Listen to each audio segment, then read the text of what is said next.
Bien, pues estamos en Colosenses capítulo 1.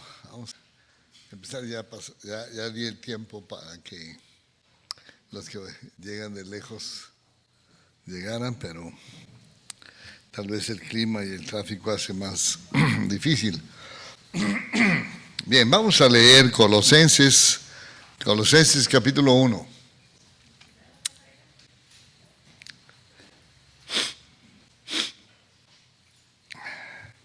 Siempre pienso que cuando vamos a orar o después de orar siempre llegan por los que estábamos orando, ¿no? Pues está bien. Bienvenidos. O sea, aquí vienen de la vuelta, nomás aquí de la colonia Roma. Bien, vamos a Colosenses capítulo 1, vamos a dar otra leída. Alcanzamos prácticamente a ver el primero de los 7 aspectos de la fe que habíamos comentado anteriormente, aunque ya pasaron 15 días, a ver qué nos acordamos y continuar con estos aspectos, 7 aspectos de la fe. Leemos pues alternadamente este pasaje. Y sí le voy a pedir a mi hermano Anacleto al final que nos guíe en oración. Dice así: Pablo, apóstol de Jesucristo por la voluntad de Dios, y el hermano Timoteo. Siempre orando por vosotros damos gracias a Dios, Padre de nuestro Señor Jesucristo, a causa de la esperanza que os está guardada en los cielos, de la cual ya habéis oído por la palabra verdadera del Evangelio. Como lo habéis aprendido de Epafras, nuestro consiervo amado, que es un fiel ministro de Cristo para vosotros. Por lo cual también nosotros, desde el día en que lo oímos, no cesamos de orar por vosotros y de pedir que seáis llenos del conocimiento de su voluntad en toda sabiduría e inteligencia espiritual.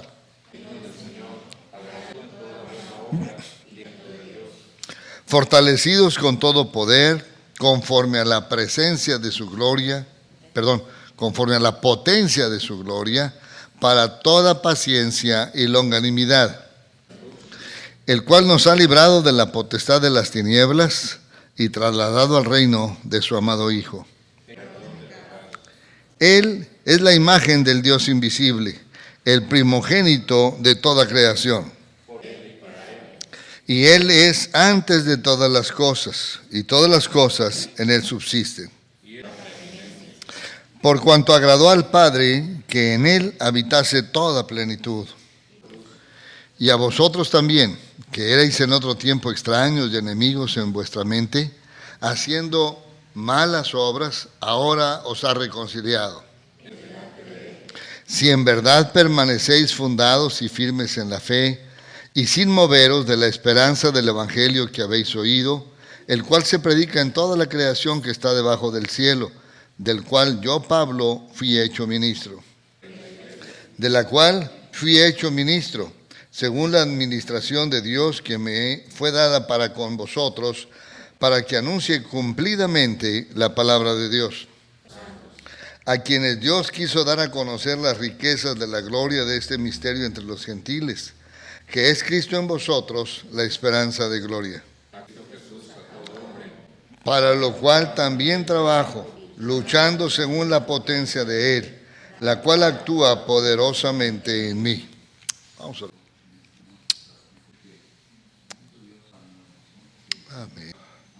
Amén. Muy bien, pues no sé si hay alguna pregunta de lo que vimos hace 15 días.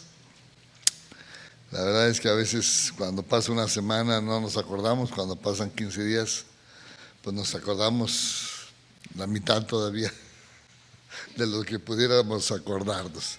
No sé si hay alguna pregunta. Vimos para mí algunas cosas muy fuertes o muy importantes. Vimos el punto que tiene que ver con los versículos 3 y la primera parte del 4. La verdad del Evangelio se recibe por la fe. Ese era el título del asunto. Y era el primero de los 7 aspectos de la fe que habíamos mencionado o habíamos dicho que íbamos a ver. Pablo le da gracias a Dios. No le da las gracias a los colosenses. Luego entre nosotros somos muy dados a alabarnos unos a otros. En la Biblia toda la gloria y todo el honor es para el Señor. La verdad es que es el único que vale la pena. De alguna forma nosotros muchas veces nos metemos en dificultades tratando de animarnos. A veces se nos pasa la mano y simple y sencillamente hablamos bonito uno de otros. Y lo que glorifica al Señor es realmente que lo glorifiquemos a Él. Es cierto, gracias al Señor por la vida y el testimonio de muchas personas. Pero si alguien está viviendo bien es por la gracia, por la ayuda, por la bendición de Dios, como vamos a ver también hoy. Vimos en esa ocasión una definición de la fe. Y literalmente veíamos, pues, lo que menciona Hebreos 11:1, ¿verdad? Leíamos y veíamos las palabras originales que se traducen fe, que se traducen obediencia, y veíamos que tienen el mismo principio. Y literalmente esta es la clave de todo el asunto de lo que es la fe. No es cuestión de sentir, cuando menos no nada más es cuestión de sentir. Tampoco no nada más es cuestión de entender, aunque es importante entender. Pero lo más importante, lo que le da razón al asunto es obedecer. Si yo digo que creo pero no obedezco, mi fe no sirve. La fe se manifiesta en obediencia. Si no hay obediencia, hay algo que no está funcionando correctamente. Muchas veces nos confundimos, dijimos, repito rápido, pensando que si tengo información ya es suficiente. No es nada más tener información, es necesario aplicar esa información a mi vida, sujetándome a ella, que eso es precisamente lo que significa obedecer. Y eso implica entonces más que las emociones y más que la inteligencia, la voluntad rendida. Si no hay una voluntad rendida, no hay cambios en nuestro corazón. Ojalá que ninguno de nosotros nos engañemos, pero que el Señor nos dé la bendición de ser sensibles y ver la diferencia y que podamos gozar y disfrutar de haberla ya experimentado. Si no, pidámosle al Señor que sea eso, una experiencia real en nuestra vida. Obviamente, para poder creer lo que sé, pues necesito tener bases suficientes. Literalmente veíamos que el arrepentimiento está involucrado en el asunto. No hay verdadera fe si no hay un verdadero arrepentimiento. Y el verdadero arrepentimiento no solamente sirve para reconocer que he hecho mal y sentirme mal o sentirme avergonzado o con lo que conocemos como remordimiento. Se necesita más que eso. Se necesita en mi desesperación por causa de ver mi pecado, por causa de ver la condenación que me espera, es volverme al Señor para decirle, cámbiame, yo no puedo. Y cuando se lo dejamos a Él, Él lo hace. Bien, también veíamos la otra cosa, el otro asunto importante con respecto a la fe es en quién confiamos. Porque a la hora de la hora no es cuestión de tener poca o mucha fe. No es la mucha fe la que nos salva. Lo que nos salva es el Señor Jesucristo, es su sacrificio en la cruz. Cuando confiamos en Él, en lo que Él hizo, cuando nos lo apropiamos, entonces experimentamos. De otra manera, solamente queda en pura religiosidad, que puede ser muy bonito en comparación con otras cosas, pero que a la hora de la hora delante de Dios no se arregló nada. Entonces es muy importante fe verdadera, pero en el verdadero objetivo, en lo que vale. Y a la hora de la hora hay cosas importantes y a veces que se le pueden ir a uno. De repente, ¿cuándo normalmente es cuando nos sentimos más emocionados con las cosas relacionadas con Dios y con el Señor Jesús? ¿Cuándo somos más afectados emocionalmente a través de un año? ¿A leer la Biblia? Bueno, qué bueno, gracias a Dios. Pero mucha gente no la lee. Aún muchos que dicen que son cristianos. Hace poco platicaba con una persona y me decía que prácticamente se burlaba de algunos judíos que no conocen el Antiguo Testamento. Digo, sí, la verdad es que es muy curioso. Muchos de los judíos simple y sencillamente dicen, el rabino es el que sabe, yo no. Y luego se voltea y dice, sí, es igual con los cristianos, ¿verdad? Ay, me dolió. Pero ¿saben? Sí es cierto. Muchas veces pensamos, no, pues es que yo no sé, yo nomás tengo 20 años de convertido, estoy recién convertido. Es muy importante que nosotros leamos, meditemos, memoricemos y apliquemos la Biblia a nuestra vida. Pero ¿cuál es la época del año? Todavía no me siento convencido de lo que dijeron. En Navidad, por encima del tiempo de la resurrección, de la Semana Santa, el tiempo más emocionante, religiosamente hablando, es la Navidad, y luego resulta que la celebramos en una fecha que no es. Pero bueno, el asunto es que es muy curioso, pero en diciembre toda la gente parece que es muy buen creyente, ¿verdad? Pero pues nomás parece, cuestiones de palabras, se celebra mucho. El problema, un pequeño problema, es que no se celebra de acuerdo a lo que dice la Biblia, cuando menos con la actitud y la disposición del corazón que debiera de ser. Porque se celebra comiendo y bebiendo y dándole gusto a la carne. No es buscando al Señor o buscando a las almas para la gloria de Él. Entonces, lo más importante a la hora de la hora es no el nacimiento emocionante del Señor Jesús o los milagros portentosos que Él hizo, los discursos tan preciosos cuando Él declara las cosas de parte de Dios, los milagros que Él hace parando las tempestades o sanando a los enfermos. Todas esas son cosas bien preciosas, pero lo más hermoso finalmente es su muerte y su resurrección. Eso es lo que le da razón a todo. Lo demás, por más bonito que sea, y lo es en gran manera, todavía no consigue lo que Dios quiere.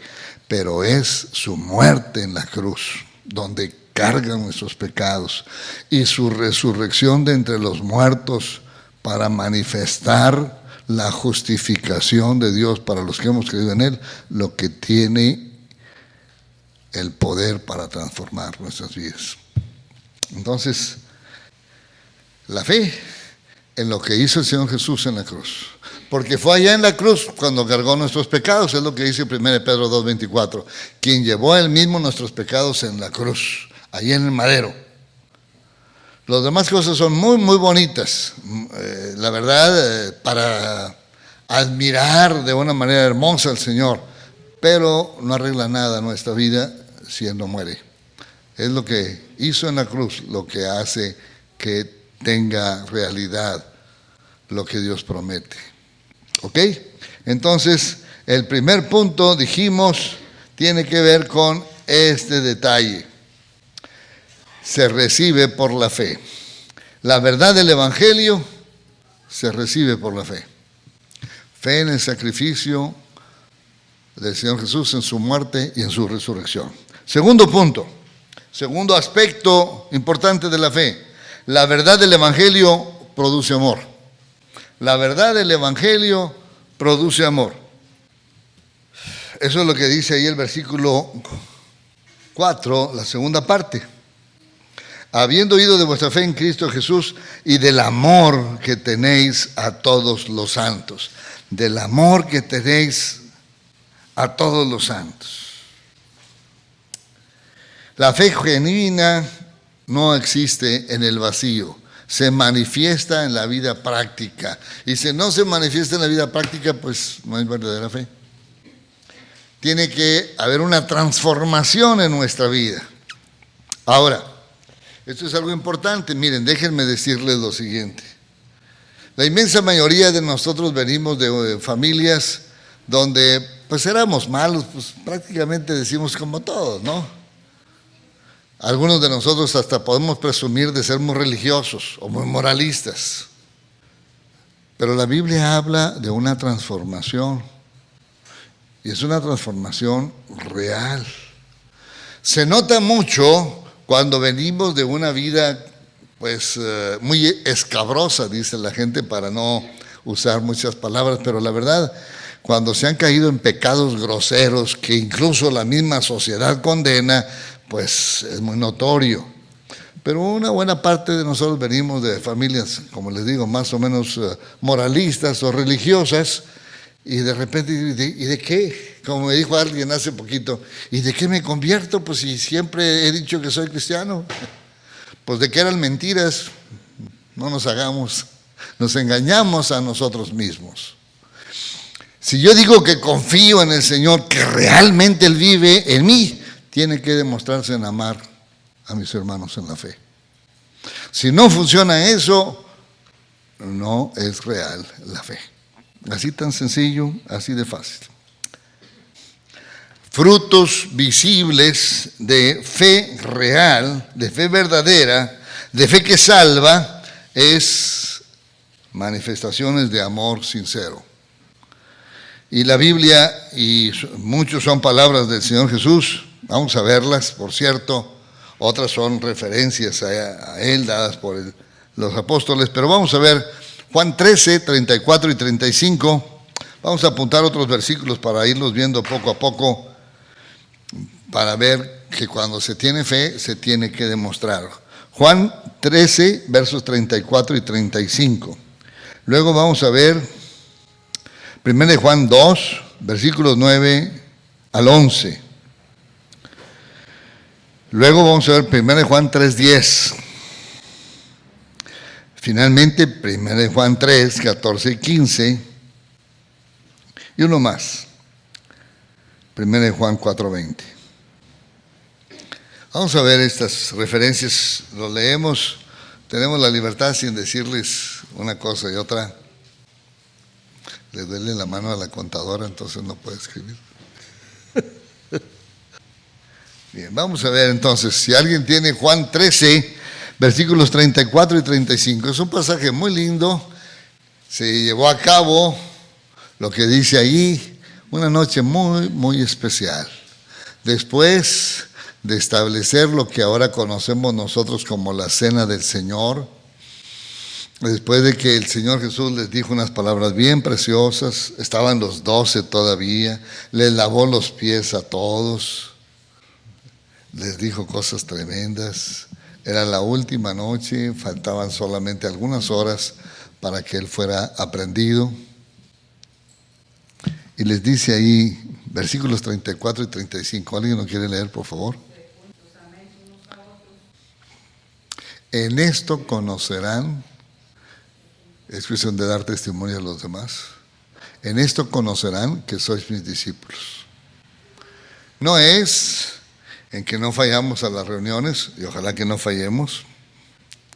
No es en que ofrendemos mucho, y ojalá ofrendemos.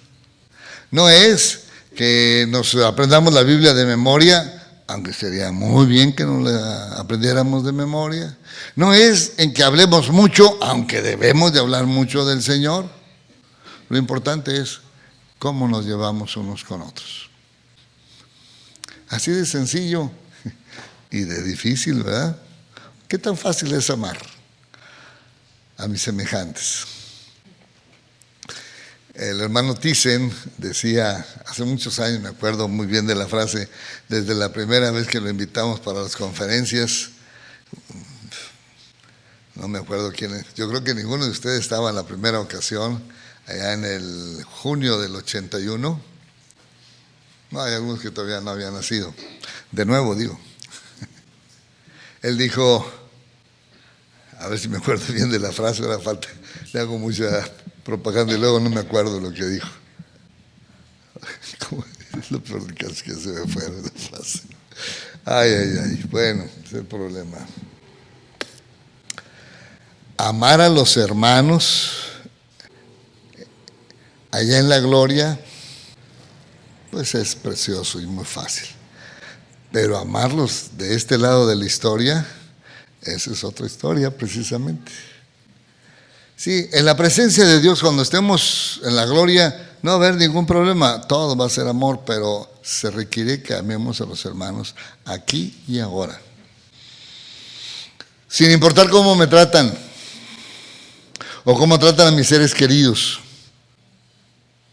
Sin importar si, pues a veces yo estoy en alguna situación emocionalmente difícil, pasando por alguna situación crítica, y luego me ven y no me hacen caso, o no me saludan, o no me ven con cierto cariño, aprecio, respeto. La Biblia dice, en esto conocerán que sois mis discípulos, si tienen amor unos para con otros. Y no dice ahí que tenga que ser bajo alguna situación emocional especial. Eso es en cualquier tiempo. Eso no es por ningún asunto de que pues es muy agradable el hermano o la hermana. No, simple y sencillamente se espera que se manifieste un verdadero amor con respeto, con honor, con un trato digno a cualquier persona que ha invocado el nombre del Señor Jesucristo sobre su vida. Eso implica entonces que nos tratemos con cuidado entre nosotros. En esto conocerán. Vamos a ver ahora 1 de Juan 2, versículos 9, 10 y 11. Fíjense lo que dice ahí. ¿Alguien lo lee, por favor? Ahora, insisto, hay algunos hermanos que es bien fácil encariñarse con ellos, pero habemos otros que tenemos ciertas dificultades, ¿verdad? Proyectamos ciertas incomodidades. Pero aquí dice que no debemos de aborrecer a nuestros hermanos. Al contrario, si aborrecemos a alguien es que no estamos en la luz, es que estamos en tinieblas. Y estar en tinieblas en la luz es estar en algún pecado. Cada vez soy más consciente de algunos asuntos, no sé ustedes. A veces, por cierto, reaccionamos más fuerte cuando no tratan con el cuidado, con el honor, con el respeto que debieran tratar, no a mi persona, sino a mis seres queridos. A mí me traten bien o mal, pues puedo responder más o menos, pero cuando no quieren a los que yo quiero, híjoles, entonces como que se sube la temperatura y se pone uno colorado, y curiosamente se vuelve uno muy irascible y con muchos conflictos. Pero aquí dice que el que está en la luz y aborrece a su hermano está todavía en tinieblas. El que ama a su hermano permanece en la luz. Amamos a los hermanos y amamos a los que están cerquita del corazón de ellos. Ahora, amar a los demás no quiere decir que estemos de acuerdo con todo lo que hagan, ¿eh? Tenemos que tener cuidado con eso. Pero tenemos que ser sinceros y honestos para tratarnos de la manera correcta. ¿Sí? Ok, otro versículo, el 3:10. Estamos en 1 de Juan, todavía. ¿Cómo dice 1 de Juan 3:10?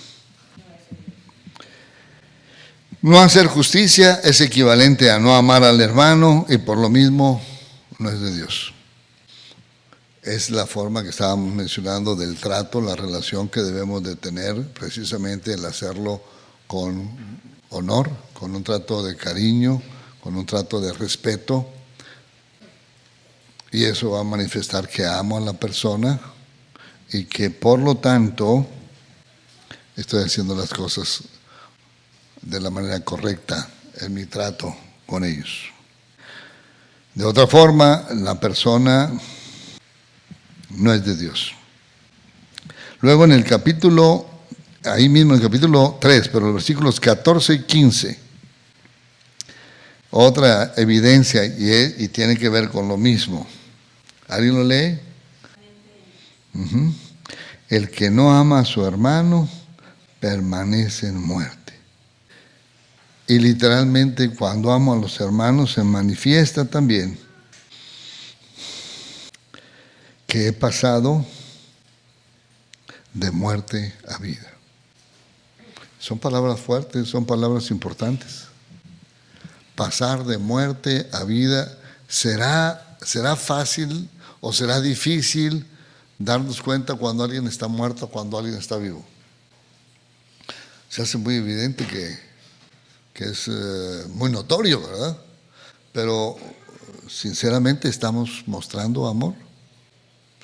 Porque si no lo estamos mostrando, quiere decir que estamos, o que está muerta la persona. Me llama mucho la atención que el apóstol Juan es conocido, y creo que estos versículos hacen muy claro el porqué. Pues que el apóstol Juan siempre hablaba del amor. Y pues era muy fácil, y es a todo dar, que alguien siempre esté hablando del amor, pero cuando nos ubican así, como que duele y cala bastante, ¿verdad? Ahí mismo, en 1 Juan, ahora en el capítulo 4, verso 20, así, les digo, está bien suavecito, habla el apóstol, o escribe, más bien dicho, el apóstol de una manera así bien bonita, pero pega bien duro, pega bien duro.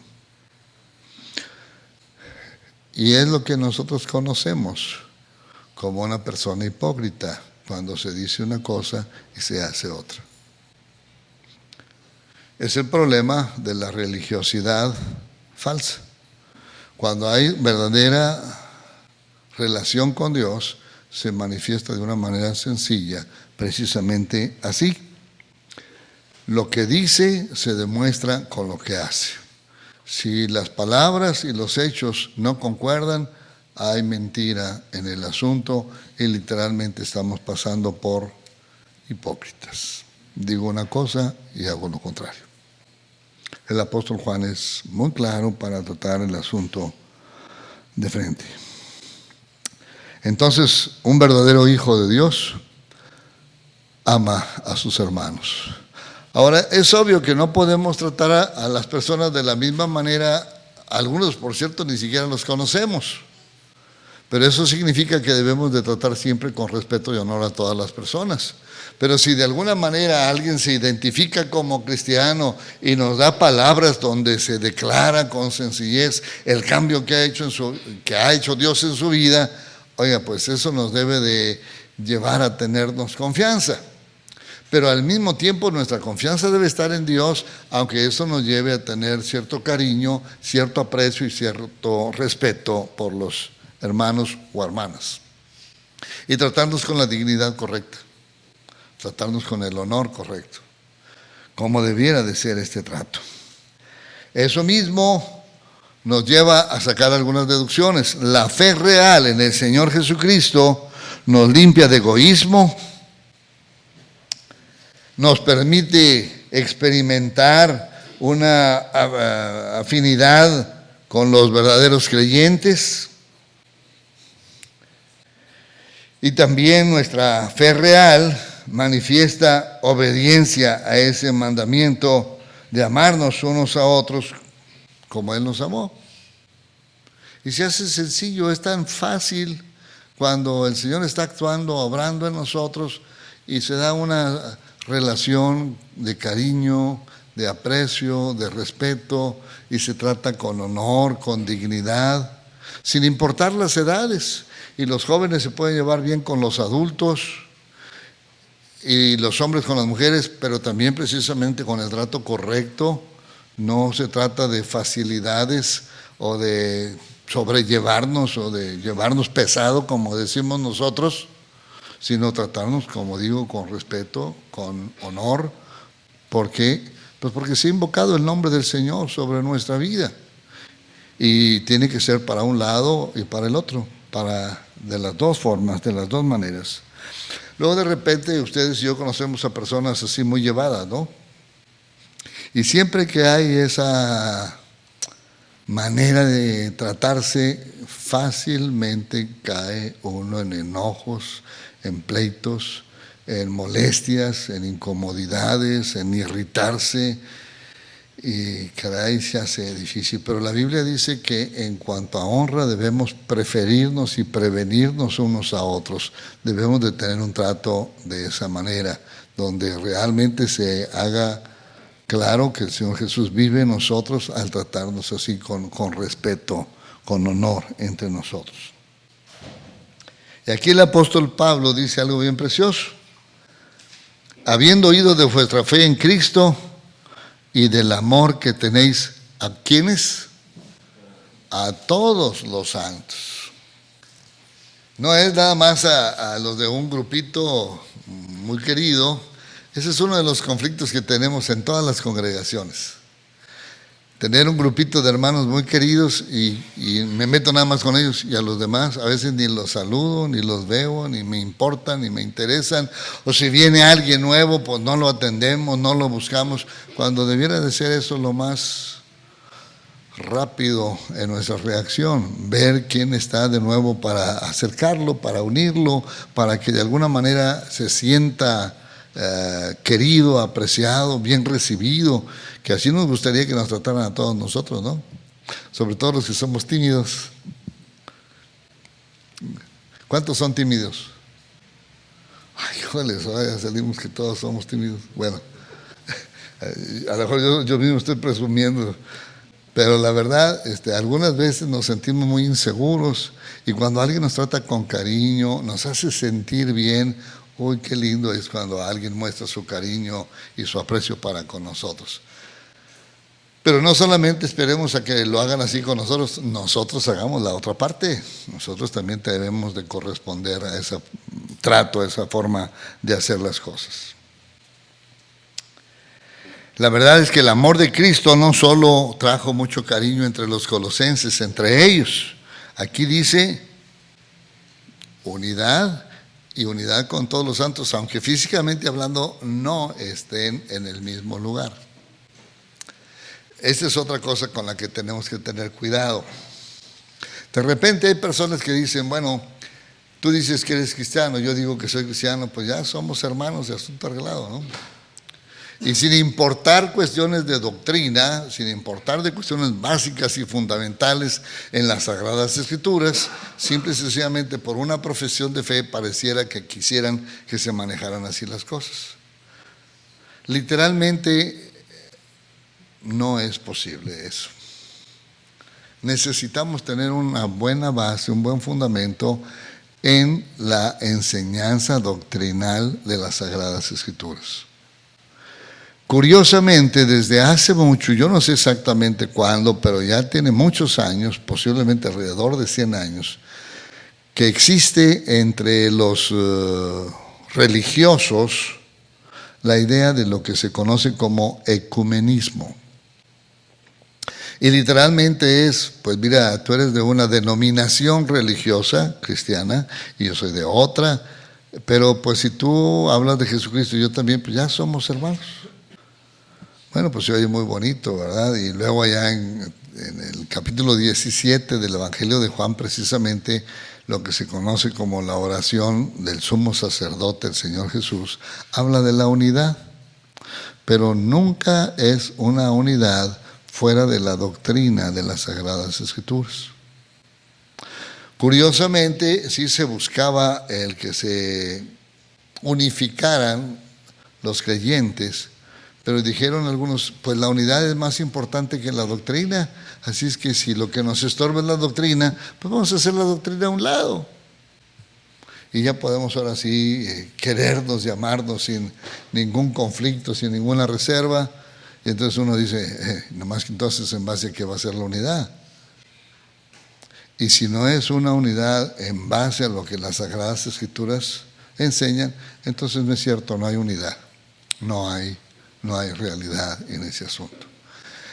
Ahora, han crecido las cosas tan feas en el asunto ese del ecumenismo, que literalmente ahora se maneja el asunto con base en lo que les acabo de mencionar. Lo más importante es la unidad. Y si para poder lograr la unidad necesitamos echar fuera la Biblia o necesitamos echar fuera las bases doctrinales, entonces vamos a hacer la doctrina o vamos a hacer la Biblia a un lado. Entonces ahora resulta que ya pueden juntarse con otros que ni siquiera consideran que Jesucristo es lo que revela las Sagradas Escrituras. Y ya finalmente ahora se busca una unidad sin Cristo. Va. Pero supuestamente la idea nació entre personas que se nombraban cristianos.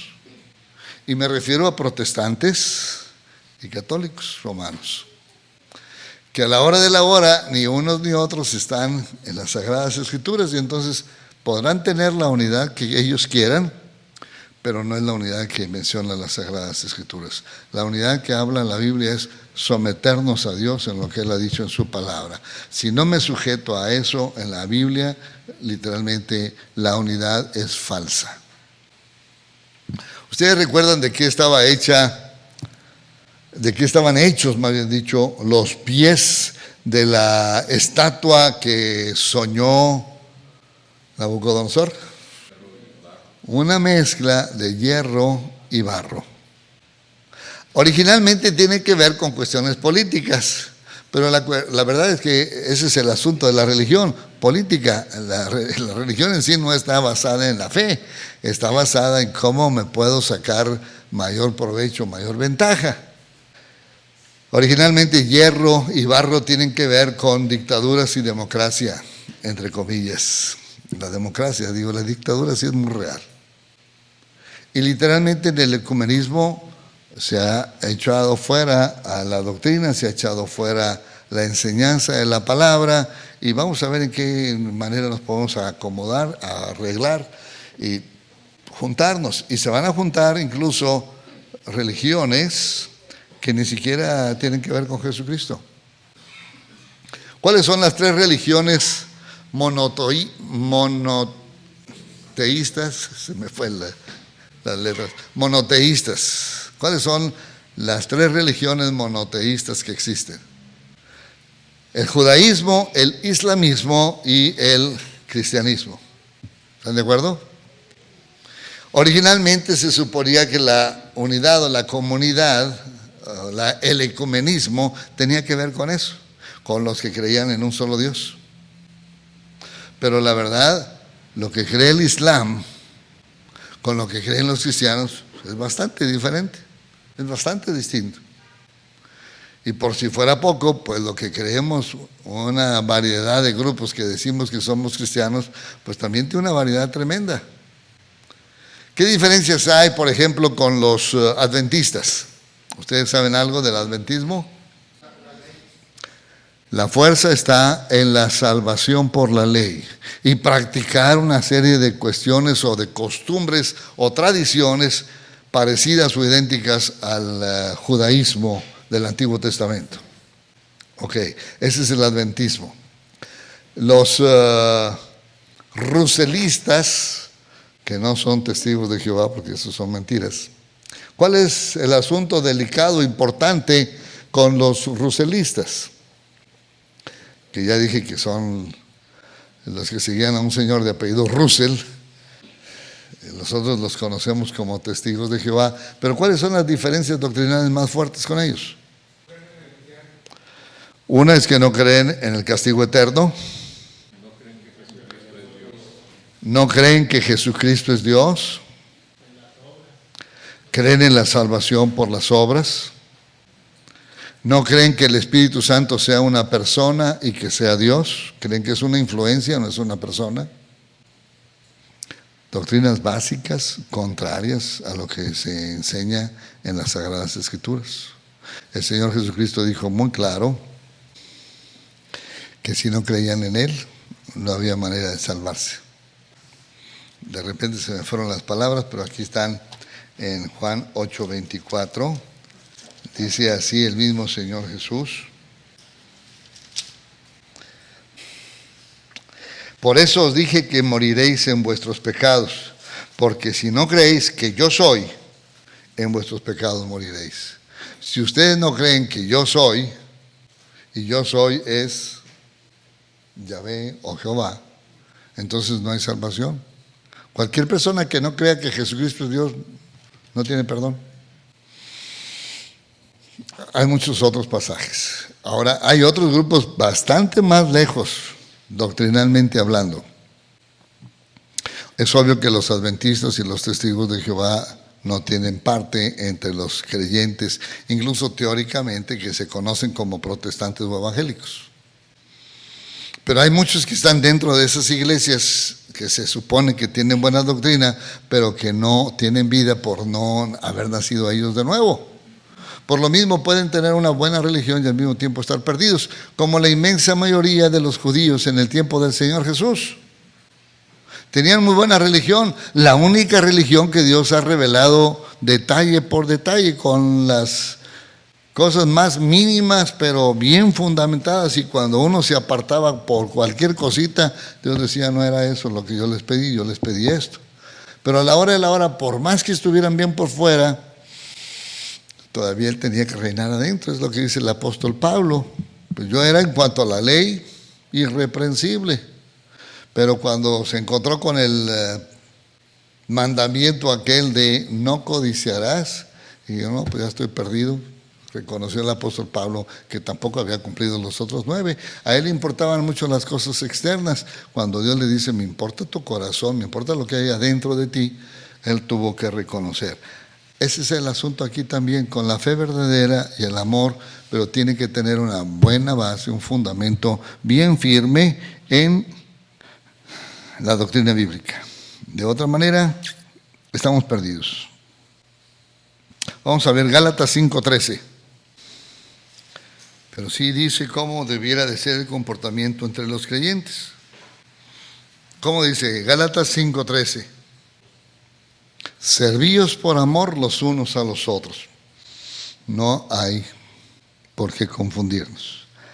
La vida cristiana entonces tiene estas dos facetas. Las dos son muy fuertes, muy importantes, cruciales.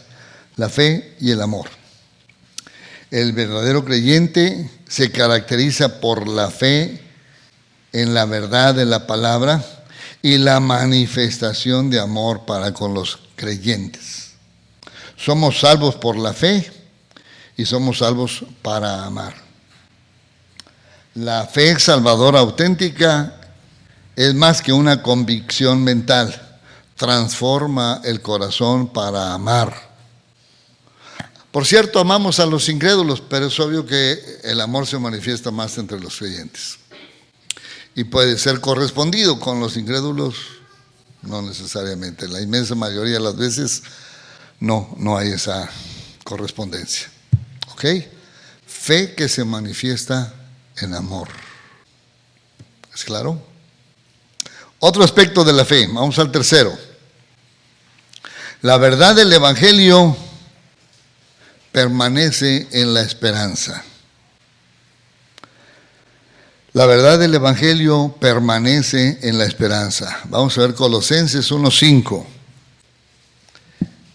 Si lo tienen por ahí, vamos a leer todos juntos Colosenses 1:5. ¿Sí?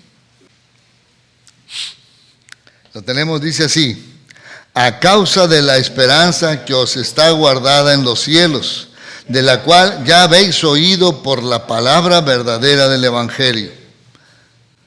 La esperanza que os está guardada en los cielos.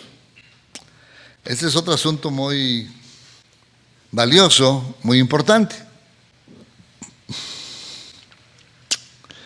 De alguna manera, muchas personas se burlaban, como ahora todavía se burlan de los cristianos, porque de alguna manera muchas cosas están todavía señalando hacia el futuro. Como que la solución para los cristianos no está aquí y no está ahora. Muchos estarán ya más tranquilos y descansados porque el Congreso de Estados Unidos ya arregló el asunto de la deuda. Van a hacer más grande la deuda para que el mundo no caiga en un problema financiero más grande. Y bueno, sí, la verdad es que nos ayuda para no tener más pobreza que de la que ya tenemos. Pero pues, a la hora de la hora lo único que hicieron es trasladar unos cuantos meses la crisis, que nos dijeron que hasta enero, máximo febrero, y si no, otra vez entra en una situación crítica. Y si estos señores le entran a querer pagar, más bien dicho, no van a poder pagar porque no tienen con qué pagar. Es la principal economía del mundo, pero viven de a mentiritas. ¿Y saben qué? Es exactamente el mismo asunto del Imperio Romano. Porque los romanos en sí no trabajaban, hacían que trabajaran los otros. Se parece mucho. Y prácticamente casi todos los imperios le han hecho igual, por no decir que sí, que todos están igual. Y eso implica entonces que tarde o temprano, por cierto, Estados Unidos va a quebrar. Y ya no va a haber el jueguito de que se ponga de acuerdo el Congreso en simple y sencillamente seguir endeudándose ellos mismos. Deben una cantidad de miles de millones o millones de dólares. Lo que ellos le llaman billones son miles de millones. Para nosotros un billón son millones de millones. O sea, le agregamos otros 3 ceros más. Pero estos amigos un día se van a equivocar y sí van a tronar por completo. Y aunque quiebren, por cierto, la verdad, no van a estar tan quebrados como nosotros. Pero a la hora de la hora van a perder el poder que tienen y literalmente el poder va a pasar o va a regresar a Europa, lo que era el antiguo Imperio Romano, donde viene después en las Sagradas Escrituras, pues la clave de la caída, cuando esa pequeña piedra es cortada del cerro y pega en los pies de hierro y barro que mencionábamos ahorita, cuando es la manifestación del Señor destruyendo los gobiernos humanos. Con todo eso tiene que ver con la esperanza que nosotros tenemos. Por más que digan, pues es que ustedes siempre están creyendo que más adelante se va a poner bonito. La verdad es que si es cierto lo que dice la Biblia, ¿ustedes creen que sea cierto? Pues entonces sí, va a ser mucho más bonito adelante, eso es real. Eso es verdad. Pero si esto es lo más bonito que tenemos nosotros, pues no nos sirve para nada. La verdad es que no hay algo que valga la pena. Vamos a ver algunas cosas. Vamos a ver 1 Corintios 13:13 y 1 Tesalonicenses 1:3. 1 Corintios 13:13. Fíjense, hay 3 cosas que maneja ahí el apóstol Pablo y lo vamos a ver también en otras epístolas, como lo menciona una y otra vez. 1 Corintios 13:13. ¿Alguien lee? La fe, la esperanza y el amor. La fe tiene que ver con una cosa real aquí en nuestros días. El amor también estamos mencionando que tiene que ver con cosas en la vida práctica, en la vida diaria, aquí y ahorita. Pero lo otro es la esperanza. Y eso pues siempre será en el futuro. Y uno de repente tiene que considerar, bueno, no de repente, seguido tiene que considerar qué tan real es la esperanza. Bueno, el apóstol Pablo dice, para mí la esperanza es totalmente cierta, tan cierta como que estamos aquí. Yo no tengo ningún conflicto, dice el apóstol Pablo. Lo que se ve, ¿para qué esperarlo? Dice Romanos capítulo 8, se los leo así rápidamente. Dice las cosas el apóstol Pablo cuando él está tan firme, tan seguro en lo que cree. Y dice así: la creación, dice el versículo 21 del capítulo 8, la creación misma será libertada de la esclavitud de corrupción a la libertad gloriosa de los hijos de Dios. Porque sabemos que toda la creación gime a una y a una está con dolores de parto hasta ahora.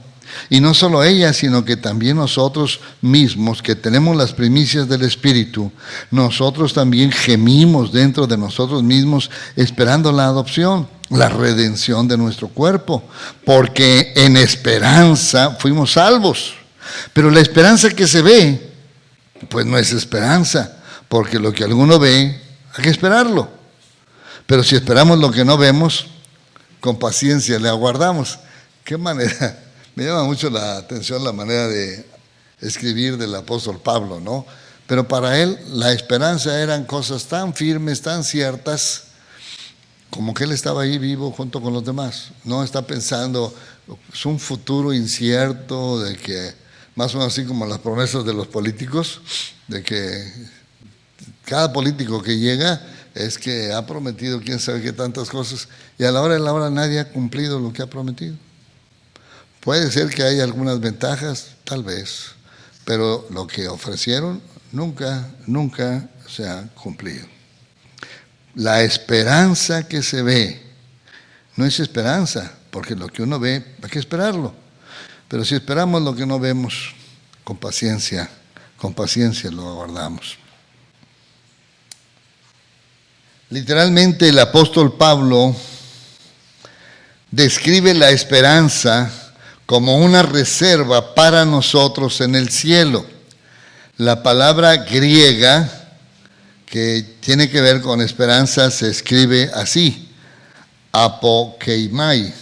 Se las dicto letra por letra: A, P, O, K, A, P, O, K, E, I, M, A, I, apokeimai. Literalmente significa reserva y se puede tomar como algo guardado o algo reservado. Pedro, uno de los versículos que tomó mi hermano Gerardo hace tiempo para compartirnos tiene que ver con esto. En 1 Pedro 1:4. ¿Cómo dice 1 Pedro 1:4? Una herencia incorruptible, incontaminada, inmarcesible, que está reservada en los cielos para nosotros. Es nuestra esperanza. Y sí, no hay nada que se le parezca aquí en la tierra a lo que Dios nos ha ofrecido. Aún para el que reciba menos, por así decirlo, en el cielo, va a recibir cosas mucho más preciosas de lo que el hombre más rico en la tierra tiene. Pero está reservada en los cielos. Es una herencia que no se corrompe, que no se contamina, es decir, no se echa a perder, no se contamina y no se marchita. En Hebreos también se mencionan algunas palabras muy bonitas. Hebreos 6, 18 y 19. ¿Cómo dice Hebreos?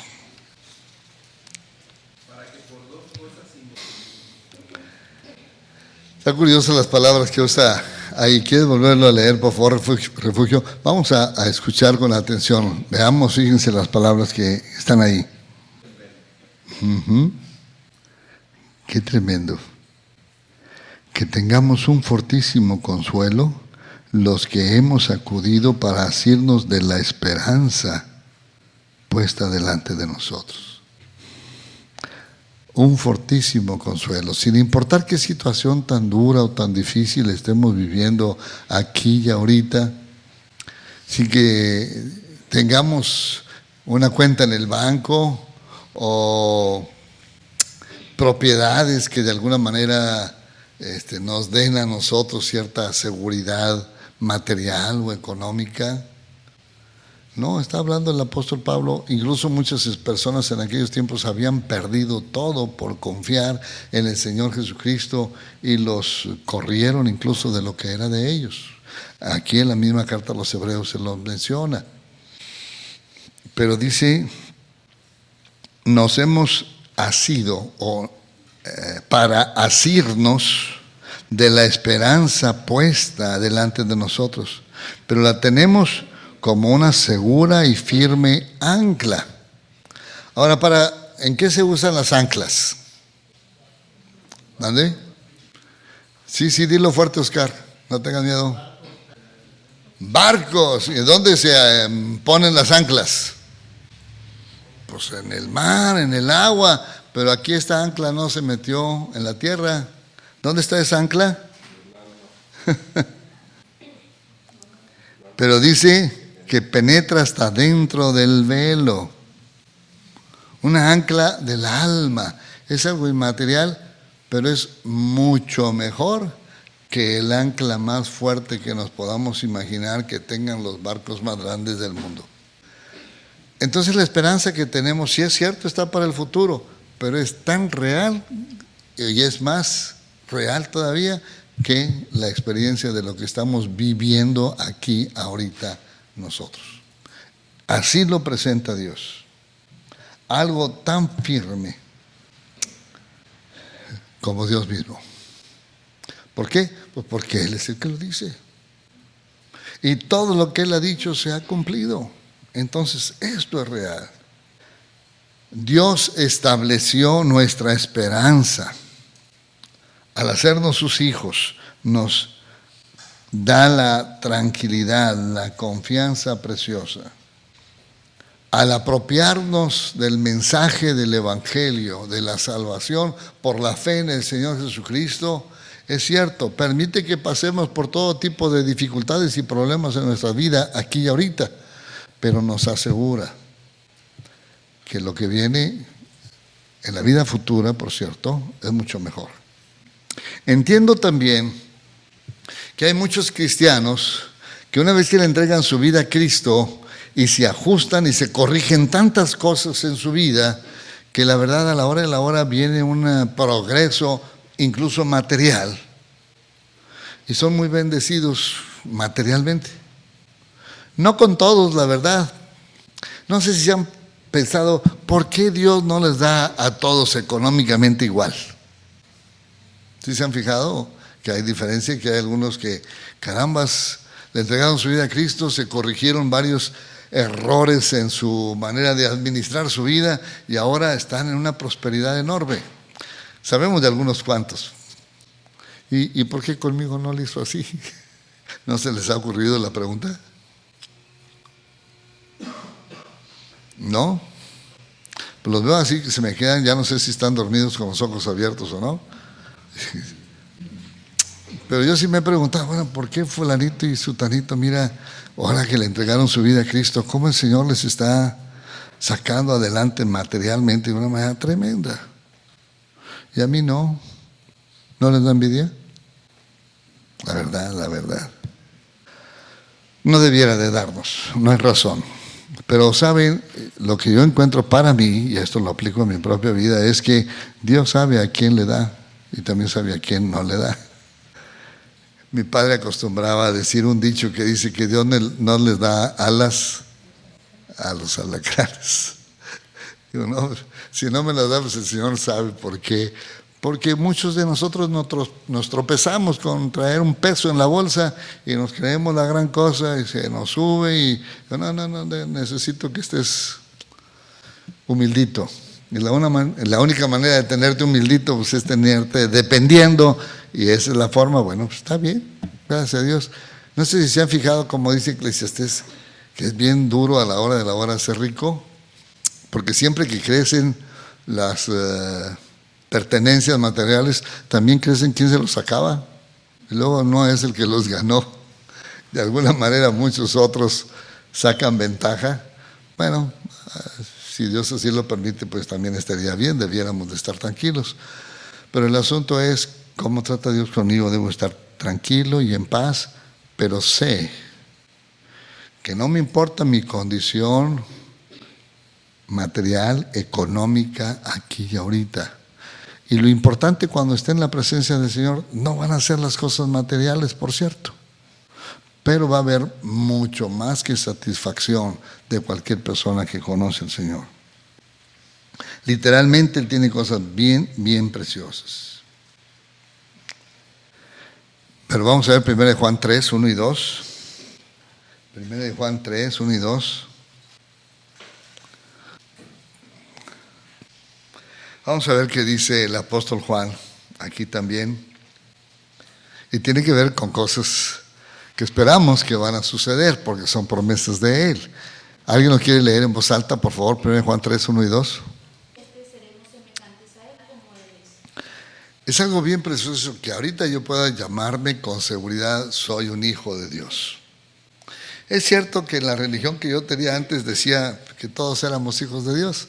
Cuando leo las Sagradas Escrituras y se me enseña que no era cierto, dije, eran puras mentiras. Y sí, y mucha gente se la cree. Por cierto, está este señor que es el mero mero de los tibetanos, el Dalai Lama, y también anda diciendo que todos somos hijos de Dios. Es, pues, A la hora de la hora, tal vez este señor con los otros religiosos están de acuerdo y son hijos de ese Dios, pero con minúscula, y en ese sentido sí. Pero espiritualmente hablando, la Biblia dice que es solamente cuando Jesucristo vive por la fe en nuestros corazones, cuando hemos nacido de nuevo por la fe en Él, que somos hijos de Dios. Tenemos autoridad o autorización de parte de Dios para llamarnos hijos de Dios. Y es lo que está diciendo aquí el apóstol Juan. Mirad cuál amor nos ha dado el Padre, que seamos llamados aquí y ahora hijos de Dios. Aquí y ahora es una bendición preciosa que el Señor me dé esta gran bendición. Puedo llamarme hijo de Dios. Y eso implica, si soy un hijo verdadero, pues que todo lo que Él ha prometido para sus hijos se van a cumplir. ¿Y qué es lo que ha prometido? Pues ahora somos hijos de Dios y no se ha manifestado lo que hemos de ser. Pero cuando Él venga, se manifestará lo que hemos de ser y seremos semejantes a Él. No que vamos a ser exactamente igual que Él, definitivo, pero sí muy parecido a cómo es Él. Y esto es lo más precioso. Y por cierto, a la hora de la hora no va a depender de si ya tendré un buen vestido y un buen plato de comida para disfrutarlo. No, ya no voy a necesitar de eso, por cierto. Eso no va a ser lo más importante. Pero es cierto, no es aquí y ahorita. Y esta es una cosa que también tiene que manifestarse en lo que decimos que somos creyentes. Las personas que no son creyentes les importa mucho el aquí y el ahorita. Y si no tienen lo que quieren, están destruidos. Y no importa las consecuencias de lo que tengan aquí y ahorita. Y por eso muchos de ellos se tiran a una vida terrible de maldad y de pecado. No sé si han leído o han oído algo de un señor inglés que vivió el siglo pasado o el antepasado, ya no estoy seguro, a lo mejor sí fue en los 1800, que vivió un señor de nombre Oscar Wilde y escribió una novela que se llama El retrato de Dorian Gray. A lo mejor han oído el asunto ese, ¿no? De que este hombre pasaba el tiempo y no se envejecía, no se enfermaba, siempre estaba súper bien y no le faltaba ninguno de los placeres mundanos que se pudieran esperar y querer. ¿Por qué? Pues porque había hecho un pacto con el diablo. Así de fácil. ¿Por qué? Pues porque le importaba mucho el aquí y el ahorita. Lo otro, pues quién sabe si lo veremos o no, como la mayor parte de la gente lo dice. Y literalmente esa era la manera de ser en la verdad de Oscar Wilde, no de Dorian Gray, de Oscar Wilde, que por cierto era un perverso homosexual, que en aquellos tiempos era condenado, por cierto, en nuestros días ahora parece que les aplauden y los felicitan. Siguen siendo delante de Dios lo mismo que hace 2 siglos o hace 20 siglos, también estaban igual. No han cambiado y lo que Dios dice es terrible.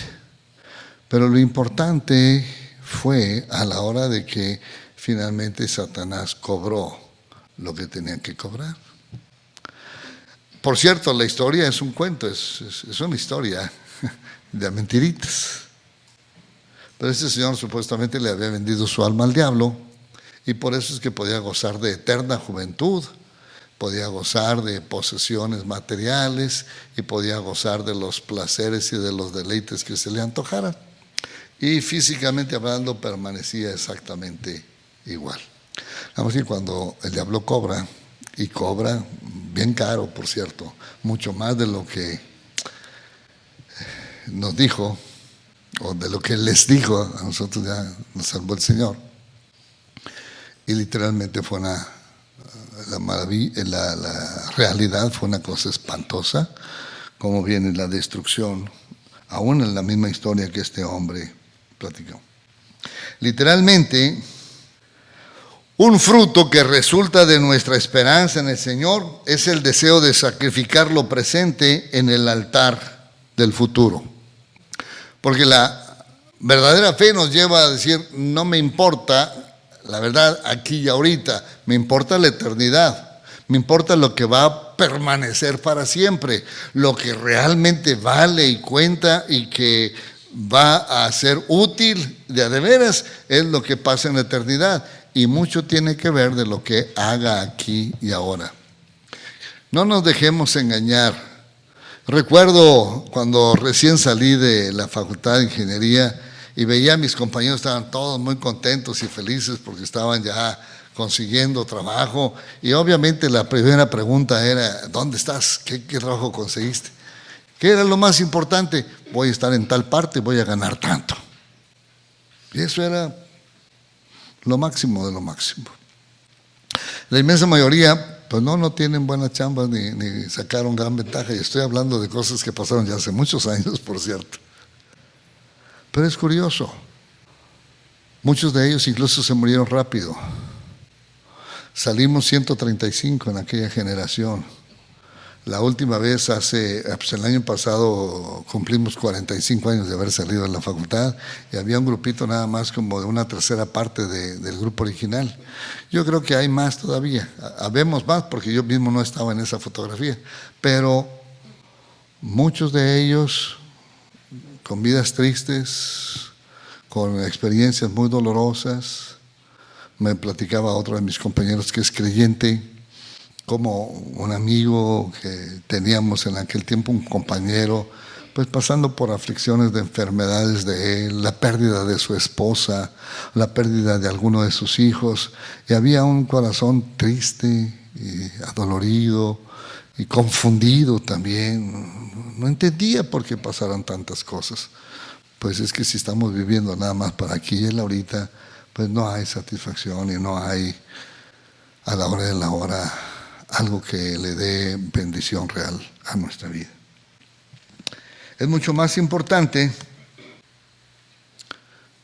invertir para el futuro, pero invertir cosas espirituales, no es invertir en la bolsa o invertir en ganancias deshonestas. Literalmente necesitamos ser muy cuidadosos dónde estamos gastando nuestra vida, nuestro esfuerzo, nuestro trabajo. Tiene que ver con cosas que valgan la pena. No pensemos nada más en las cosas cercanas de aquí ahorita, sino qué va a pasar dentro de 5, de 10 o 20 años y más, qué va a pasar en la eternidad. Eso es lo que vale a la hora de la hora. Esta es la enseñanza que debemos dejar a nuestros hijos. No debemos sacrificar el futuro en el altar de lo inmediato. No debemos sacrificar el futuro en el altar de lo inmediato. ¿Qué le dijo Esaú a Jacob? Cuando Jacob le dijo, véndeme tu primogenitura. ¿Para qué la quiero? Me voy a morir. Yo necesito comer, dame de ese plato, de ese guiso rojo que tienes por ahí. De pasada, pues él era velludo y era pelirrojo y le cambiaron el nombre de Edom a Esaú, o de Esaú a Edom, perdón. ¿Qué quiere decir eso? Rojizo. Por el vello que tenía él en su piel, a lo mejor también en su cabeza, pero el platillo que le dieron de comer también era rojizo, así es que se le quedó el nombre de Edom, rojizo. Me importa aquí ahorita, yo lo que tengo es hambre aquí y quiero que se satisfaga ya. Al grado de vender la primogenitura, hasta vender la primogenitura, aunque después andaba llorando, ¿verdad? Es lo que dice la Biblia. ¿Por qué no me bendices a mí, bribón, mentiroso? Ahora es cierto, el otro también se portó mal, no podemos para nada defender a Jacob, pero tú ya le habías vendido. ¿Qué andas peleando? ¿Qué andas averiguando? Bueno, la gente normalmente desea tener y tenerlo de inmediato. Los cristianos no pensamos o no debemos de pensar igual. El cristiano está dispuesto a despojarse de la gloria presente, de la comodidad y la satisfacción del mundo ahorita, con miras a disfrutar la gloria futura que está en Cristo. No es como dice tantas tarjetas de crédito, disfrute ahora y pague después. Literalmente así le hacen los incrédulos, ¿no? Disfrute ahora y después pague, nomás que a la hora de pagar, oigan, qué caro está. ¿sí? Y mientras más hayamos pedido prestado, más caro sale. El cristiano está o debe estar dispuesto a pagar ahora y disfrutar después. Pagar ahora y disfrutar después. Vamos a ver Romanos 8, 18. Romanos 8, 18. Ahorita andábamos por allá, pero leí versículos un poquito más adelante. Pero vamos al capítulo 8 y un poquito antes, ahí en el 18. Yo leí del 21 en adelante, pero vamos a ver el 8, 18. ¿Cómo dice Romanos 8, 18? Las aflicciones del tiempo presente no tienen comparación, no son comparables con la gloria venidera que en nosotros ha de manifestarse. Es muy, muy distinto y es bien precioso. A la hora de la hora, bueno, no es que nos guste el sufrimiento, tampoco vamos a exagerarle, ¿verdad? No vamos a hacernos, tampoco hay que decir mentiras. Pero la verdad es que es preferible padecer aquí y ahorita, pero pasar la eternidad al lado del Señor, que al revés. Disfrutar mucho aquí y ahorita y pasar la eternidad separados de Dios. La inmensa mayoría de la gente no piensa en esto. Le importa mucho gozar y disfrutar aquí y ahorita. Y después, pues a ver cómo me las averiguo. Y tenemos siempre ideas bien torpes, ¿no? Más o menos como mucha gente piensa que puede arreglarse con el agente de tránsito o con la gente ahí de la Secretaría de Hacienda. De alguna manera ahí le cubrimos y arreglamos. El asunto es, y allá, con Dios no va a haber oportunidad de sobornarlo. A Dios no hay oportunidad de pagarle ahí alguna cuota y zafarnos del asunto.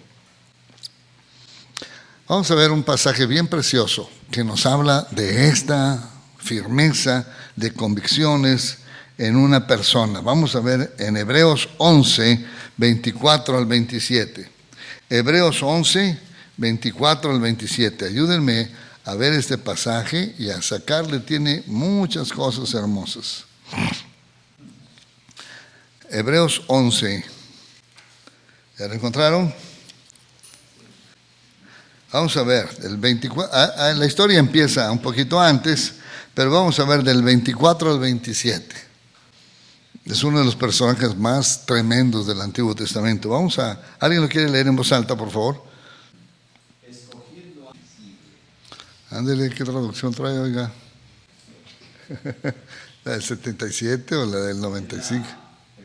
La textual, ok. Muy bien. Dice lo mismo, pero creo que tiene un lenguaje un poquito más claro la que leyó Anacleto. Pero dice cosas tremendas. ¿Alguien me quiere explicar lo que ahí dice?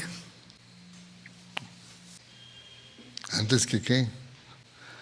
¿Alguna vez alguno de ustedes no ha pensado, chispas, ¿por qué no nací en la casa real de la familia de no sé quién y no sé cuántos? Eso de chamaco tiene unas ciertas ideas. Sí lo han soñado o pensado o dicho. Yo sí lo pensé, no sé, alguien, nada más yo levanto la mano, nada, los demás. Gracias, Eliazar.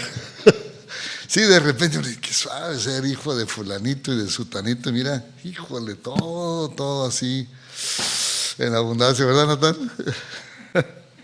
Híjole. Y luego me voy a quedar con todo. Ahorita nada más disfruto de lo que tienen mis padres o mis abuelos.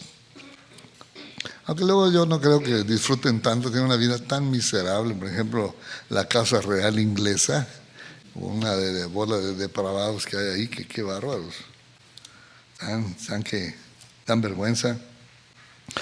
Pero literalmente Moisés vivía en la casa del faraón. La hija del faraón decía, es mi hijo, lo adoptó. Él hasta cierto punto tenía derecho a vivir como príncipe. En aquel tiempo era la nación más poderosa de la tierra. Así es que podía gozar y disfrutar de todo lo que quisiera. Por cierto, hay una película ahí de, ¿cómo se llama esa película que habla de Moisés? No, una de caricaturas, que es una película cristiana, dicen por ahí, ¿no? Y salen puras caricaturas. El príncipe de Egipto, sí. Se la pasan haciendo y deshaciendo entre él y el que después quedó como faraón a la hora de la hora, ¿no? Divirtiéndose, burlándose de todos los demás y buscando solamente lo que les gustaba a ellos y sin ningún compromiso ni responsabilidad de nada. Era una vida de ese tipo. Esa es la que vivían los hijos de los faraones. No tenían ningún compromiso de nada, pero sí supuestamente todas las ventajas. Literalmente dice ahí que escogió ser maltratado con el pueblo de Dios que gozar de los deleites temporales del pecado. Uno diría, pues está medio mal de la cabeza, ¿no? Pero si tú y yo somos cristianos, pues padecemos del mismo mal. O debemos padecer del mismo mal. No le debemos de sacar la vuelta a eso. Si somos honestos, si somos sinceros, tenemos que estar dispuestos y no estarnos quejando. Conozco a varias personas que dicen, pues desde que yo le entregué mi vida a Cristo, hijo, qué duro se ha puesto, qué difícil, y he batallado con esto, y he batallado con lo otro. Pues sí, el Señor Jesús dijo, el que quiera venir en pos de mí, pues niéguese a sí mismo, tome su cruz, sígame día con día. No estamos aquí para vivir los placeres de esta tierra, estamos aquí para servir al Señor. Ese es el asunto. A veces batallamos porque luego no somos claros en lo que estamos explicándole a las gentes cuando les ofrecemos que en Cristo se acaban los problemas. No es cierto, no se acaban. Es cierto, no estamos solos y vamos a tener victoria sobre ellos por la gracia y el poder de Dios, pero no estamos aquí para que se nos acaben las dificultades y los problemas. Estamos aquí para deleitarnos en la presencia de Dios, siéndole fieles y en medio de cualquier circunstancia, por difícil que sea, pero realmente gozar y disfrutar de su paz, disfrutar de su comunión y tener poder, pero poder espiritual. Poder que sea usado por Dios para la edificación de la iglesia y para la salvación de los perdidos. Para eso estamos aquí. Porque si finalmente ya tenemos al Señor y está garantizada la eternidad para nosotros, ¿para qué nos deja Dios aquí? Bueno, pues no nos deja precisamente para que alcancemos a tener una maestría, un doctorado, o para que hagamos tal o cual cosa, sino simple y sencillamente para ser instrumentos de salvación para otros y ser de bendición para otros creyentes y alentarles en sus conflictos, en sus problemas, en sus necesidades. Y si de una u otra manera estamos aquí, es porque queremos compartir las enseñanzas de la palabra con los demás. No es nada más para enriquecernos nosotros y gozar y disfrutar de ello, sino que podemos y debemos de compartir con los demás. ¿Ok? Entonces Moisés estuvo dispuesto. ¿Qué tanto sabía él? ¿Cómo iba a ser su vida? Y por cierto, ¿qué tan fácil creen ustedes que haya sido? Cuando él decidió, ok, de acuerdo, Señor, tú me llamas para que te sirva. Ok, vamos a hacerlo. Pero por cierto empieza a hacerlo en sus propias ganas, en sus propias fuerzas, y lo primero que hace, ¿qué fue? Pues viendo que estaba sufriendo alguno de su pueblo, pues fue y le dio matarile a un soldado por ahí. Vámonos.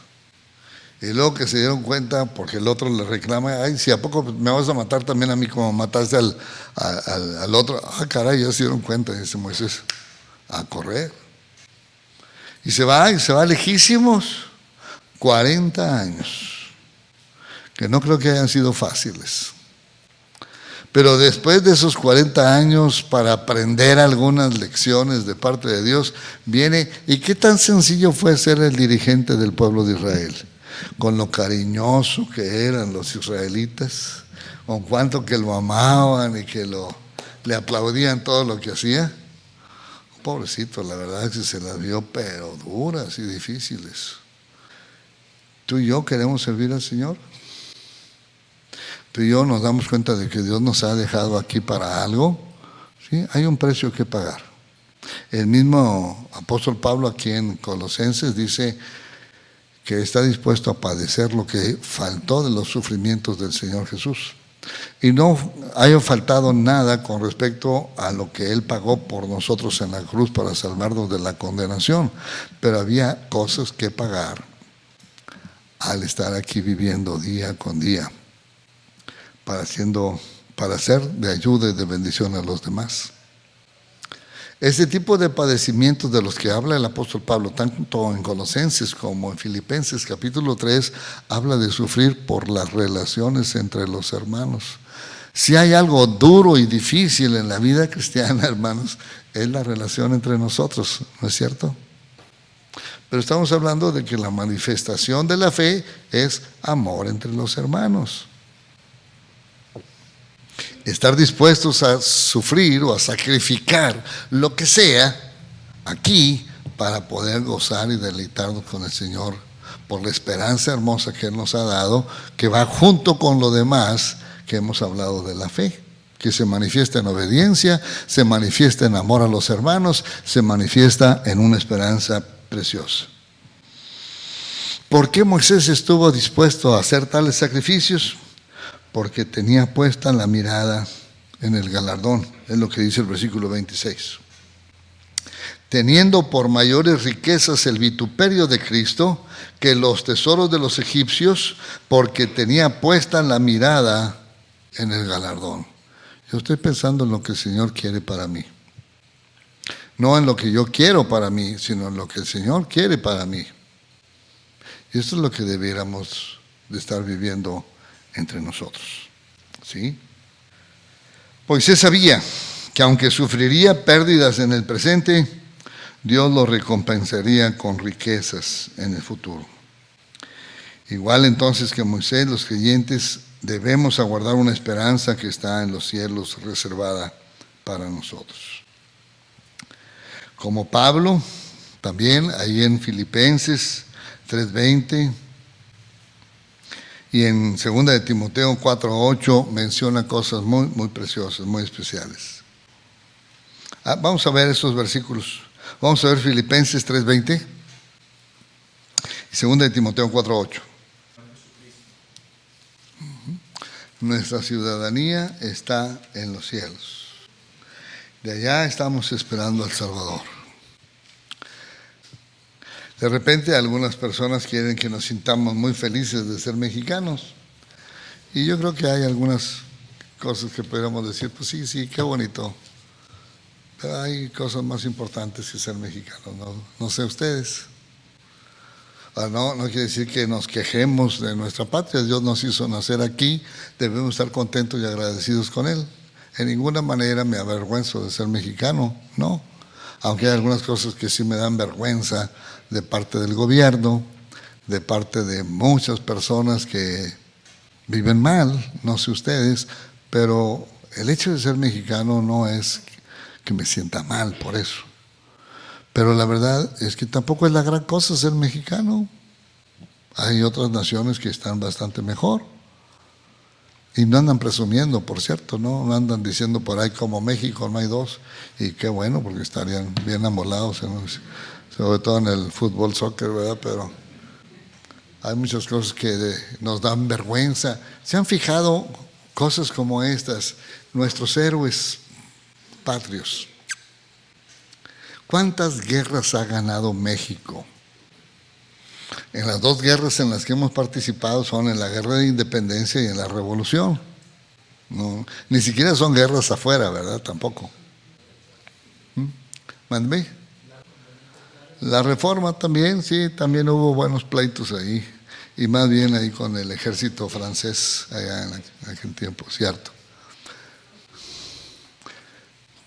¿De cuáles victorias de guerra podemos presumir?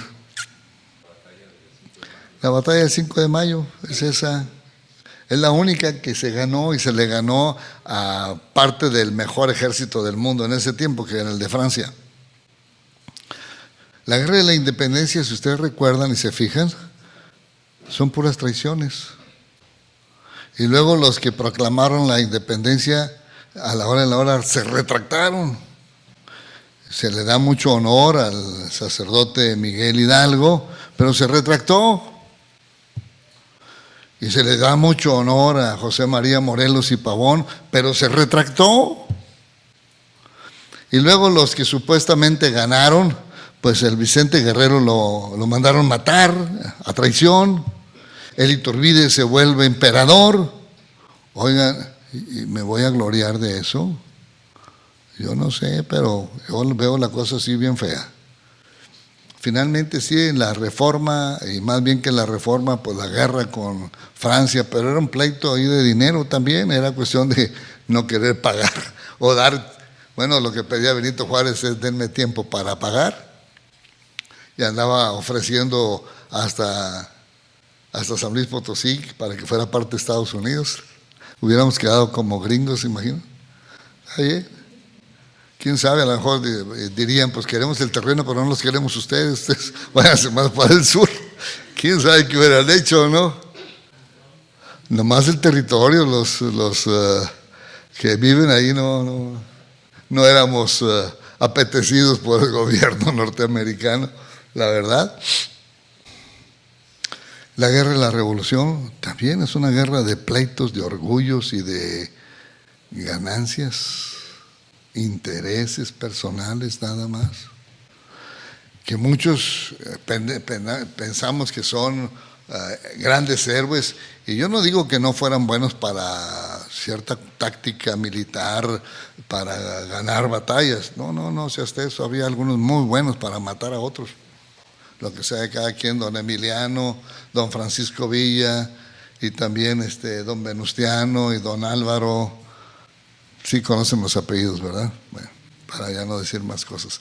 Pero a la hora de la hora era una serie de cuestiones de venganza, de orgullo y de querer cosas para sí mismos. El amor a la patria, pues siempre es lo que se dice por fuera, pero la verdad adentro era cuál es la parte que me va a tocar a mí, a la hora de la hora. Luego, no era el caso de Moisés. Y luchó y trabajó duro 40 años y a la hora de la hora le dijeron, ¿sabes qué? Pero no entras. ¿Por qué? Porque te enojaste. Válgame. Si fuera por eso, a mí desde cuándo que me hubieran recogido.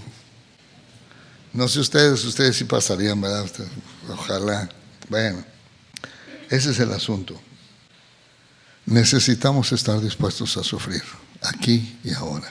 Y hacerlo por amor al Señor y por amor a los hermanos también. Que no pensamos 100% iguales y a veces me siento como que me lastiman o que me hieren. Bueno, cuidémonos de nosotros, no herir o no lastimar a los demás, porque luego de repente nos sentimos heridos y queremos herir a los demás. Y no se trata aquí de desquitarnos de nada con nadie. Tenemos que crecer y tenemos que madurar y vivir para el Señor de una manera correcta. Bien, vamos a ver también 2 de Timoteo 4:8, es el otro pasaje que habíamos mencionado, ¿verdad? 2 de Timoteo 4:8. Pablo, es la última carta que escribe, se está despidiendo de Timoteo y de nosotros también. Bueno, está diciendo que es lo que llena su corazón, está en su mente, es el anhelo más querido de él. Me está guardada la corona de justicia, la cual me dará el Señor juez justo en aquel día, y no solo a mí, sino también a todos los que aman su venida. ¿Cuánto estoy dispuesto a sufrir y trabajar por causa de que el Señor Jesús venga? Por causa de que el Señor Jesús implante su reino sobre la tierra y venga a gobernar a la humanidad. ¿Qué estoy haciendo para que esto suceda? Y esto implica mi vida en lo personal y mi relación con las personas a mi alrededor, donde debo de demostrar, sujetándome a su palabra, que quiero que se cumpla lo que Él quiere, lo que Él desea para mí. Y siempre va a ser lo mejor. Nunca va a permitir Dios que enfrentemos las cosas solos, y nunca también va a dejar de ayudarnos. Va a estar con nosotros y va a bendecirnos y nos va a fortalecer para vencer las tentaciones, las luchas y los conflictos. Bien, literalmente este es el asunto. Tenemos que estar confiados y seguros de lo que Él está prometiendo, lo va a cumplir, como ha cumplido todo lo que nos ofreció antes. Algunos aquí ya tenemos tiempo de ser creyentes. En todos los años que tenemos de ser creyentes, ¿qué tan fiel, qué tan hermoso ha sido el Señor para con nosotros? Bueno, pues en algunos ha pasado ya una buena cantidad de años. A ver, voy a mencionar algunos de los que yo sé que ya tienen tiempo. José Antonio, ¿cuánto tiempo tienes de ser creyente? Uy, ya se le olvidó.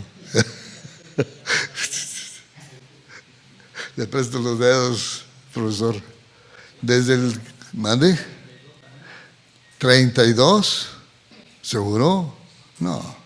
Bueno, a ver, ¿en qué año aceptaste al Señor? 75. Entonces son 38, profesor. Pero no era maestro de matemáticas. No, bueno, menos mal. Perdón, José Antonio, pero de repente, a mí me pasa también, ¿cuántos años tengo? Uy, ya batallo más para acordarme, pues un poquito más que eso. Gerardo, 32 también, ya son más de 30. Son treinteros, 38. ¿Y qué tal ha sido el Señor en esos años? Yo estoy seguro que han pasado por circunstancias de todo tipo. Bueno, creo que conozco tanto a José Antonio como a Gerardo desde ese entonces. Y qué lindo es, tantas cosas hermosas, aún en algunas bien duras, en algunas difíciles. El Señor ha sido bien precioso. Por eso estamos aquí todavía, porque de alguna manera queremos crecer y queremos trabajar y queremos ser útiles y queremos que el Señor nos use para edificar la iglesia, para alcanzar a otros. Y de veras Él tiene cosas lindas, Él tiene cosas bien preciosas. Y mientras más profundicemos, más nos va a usar el Señor. ¿Hay un precio que pagar?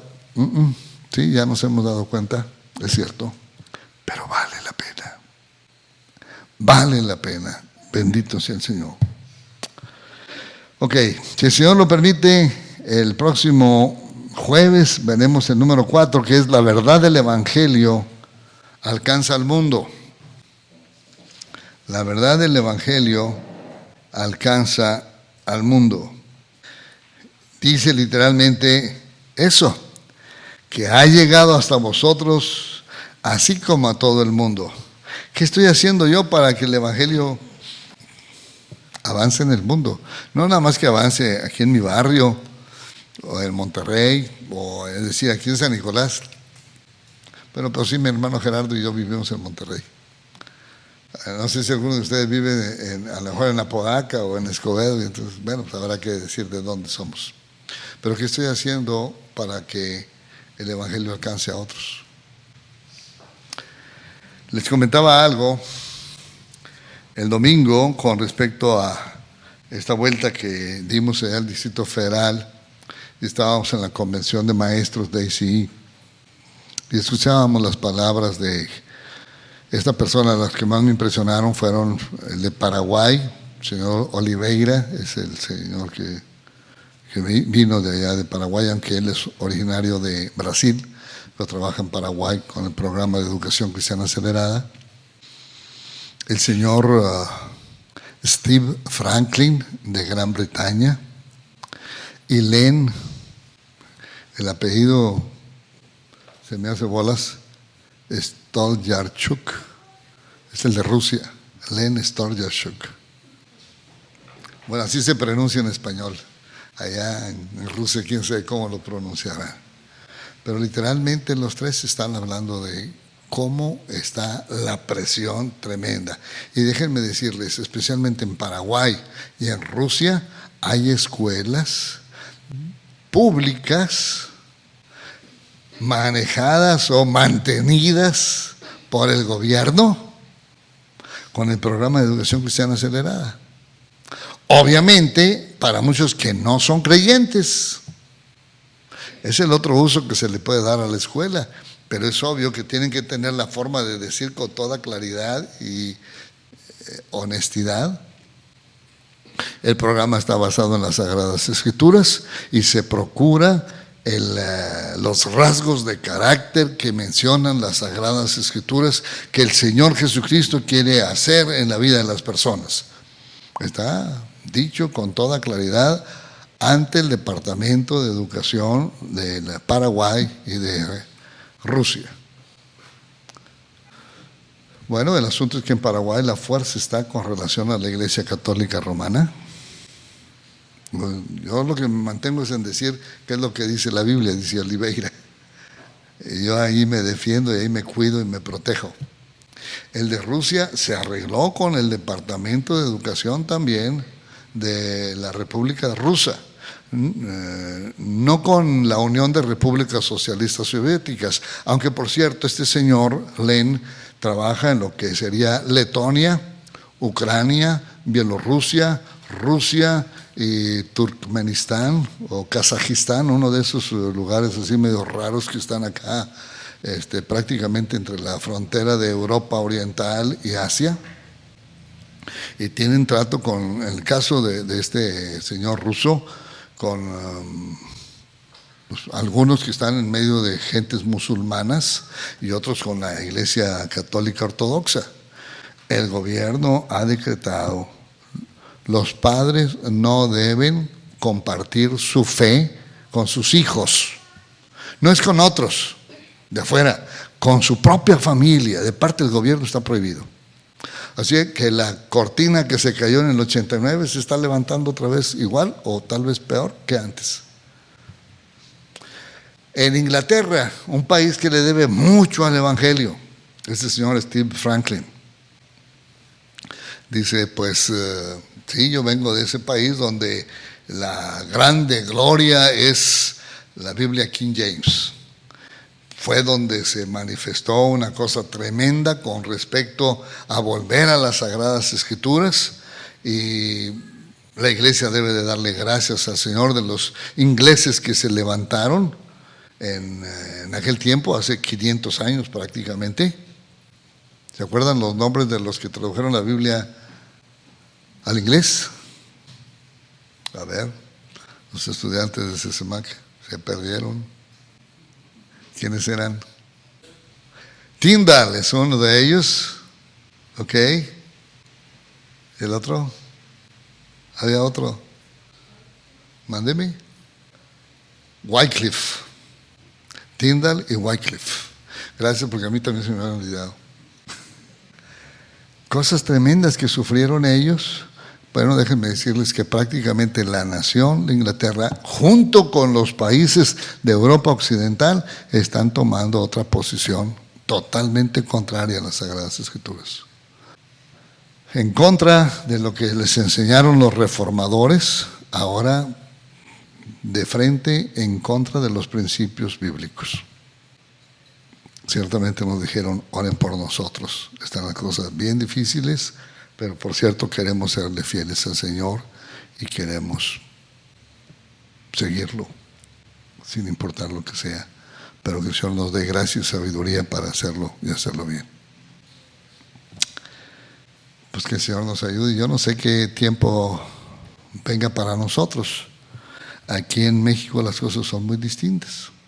Tenemos toda la libertad del mundo, ¿y qué tanto la estamos usando?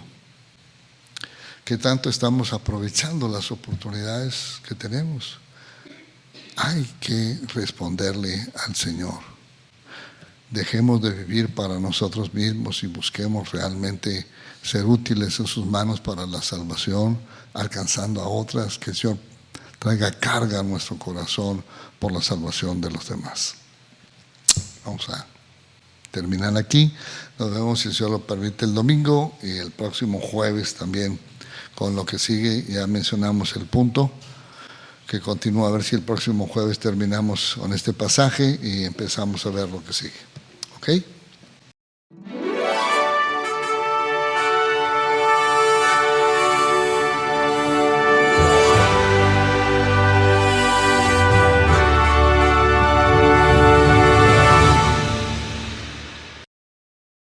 Esperamos que este video haya sido de bendición para tu vida. Te invitamos a que te suscribas y veas más videos como este en nuestro canal en YouTube. No te olvides de dar like y compartir el video. Visita nuestro sitio web en iglesiacvn.org, en el cual encontrarás diversos recursos para el desarrollo de tu vida cristiana. También te invitamos a que nos sigas en nuestras redes sociales. Iglesia Cristiana, vida nueva para las naciones.